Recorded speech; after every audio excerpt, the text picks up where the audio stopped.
வணக்கங்க. இன்றைக்கி நம்ம கூட்டு குடும்ப சமையலில் வந்து முருங்காயும் உருளைக்கிழங்கு வச்சு ஒரு பொரியல் தான் செய்ய போகிறேங்க. அதுக்கு ஒரு வடைச்சட்டி வச்சுருக்கிறேன். எண்ணெய் ஊற்றிக்கலாங்க. கடுகு போட்டுக்கலாங்க. உளுந்து பருப்பு, பெரிய வெங்காயம் போட்டுக்கலாங்க. கருவேப்பிலை போட்டுக்கலாங்க. வரமிளகாய், தக்காளி பழம் ஒன்று போட்டுக்கலாங்க. உருளைக்கிழங்கு வந்து தோல் சீவிட்டு வந்து அரிஞ்சு வச்சுருக்கிற பாருங்கள், இதையும் போட்டுக்கலாம்.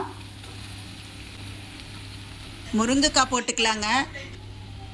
சாம்பார் தூள் போட்டுக்கலாங்க. தனி மிளகாத்தூள், மஞ்சத்தூள், பெருங்காயத்தூள் வந்து கொஞ்சம் போட்டுக்கலாங்க. எண்ணெயிலே வந்து அப்படியே வணக்கி விட்டுறலாம். இந்த காய் வேகிறதுக்கு வந்து கொஞ்சம் தண்ணி ஊற்றலாங்க. இப்போ தான் முருங்கைக்காய் உருளைக்கிழங்கெல்லாம் வெந்து வரும். தட்டை போட்டு மூடி வைக்கலாங்க 10 நிமிஷம். தட்டத்தை எடுத்து பார்த்துக்கலாங்க. பாருங்க எவ்வளோ சூப்பராக இருக்குது.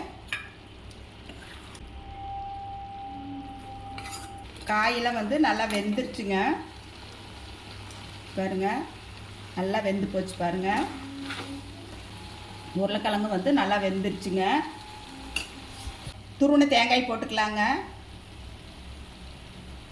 மல்லித்தலை வந்து கொஞ்சம் போட்டுக்கலாம். அவ்வளோதானுங்க. சூப்பராக நம்ம உருளைக்கிழங்கு முருங்கைக்காய் பொரியல் வந்து சூப்பராக ரெடி ஆகிடுச்சு பாருங்கள். எல்லோரும் வாங்க சாப்பிட்லாம் வாங்க. இது வந்து ரசம் சாப்பாடு, சாம்பார் சாப்பாடு, இதுக்கு எல்லாமே சூப்பராக இருக்குங்க. சாம்பாருக்கெல்லாம் வச்சு சாப்பிட்லாம். ரசத்துக்கு வந்து ரசத்தை வச்சும் கூட நம்ம ரசத்துக்கு இதுக்கெல்லாம் சாப்பிட்டுக்கலாங்க. சூப்பராக இருக்குது பாருங்கள்.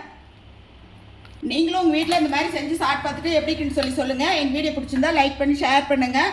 நன்றிங்க.